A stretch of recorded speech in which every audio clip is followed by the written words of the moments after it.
চলুন আজকে আমরা পেঁপে দিয়ে ঝাল করে ভর্তা বানাই। সবসময় তো দেখেন পেঁপে ভর্তা খেতে, আজকে আমরা দিয়ে খাবো। সো বাজার থেকে আমি 3-4টা আমরা নিয়ে এসেছি। বাজারে যেখানেই যাই দেখি চারিপাশেই আমরা, তো আমি না নিয়ে থাকতে পারলাম না।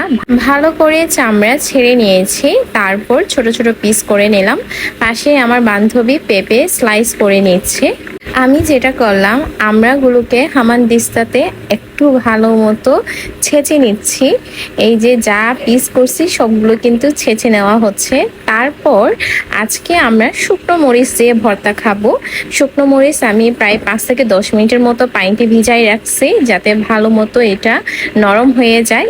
পরিমাণ মতো লবণ, টেস্টিং সল্ট দিয়ে দিয়েছি। অনেকেই বলেন যে টেস্টিং সল্ট ছাড়া কি খাওয়া যায় না? হ্যাঁ যায়, কিন্তু আমি টেস্টিং সল্ট ছাড়া থাকতে পারি না।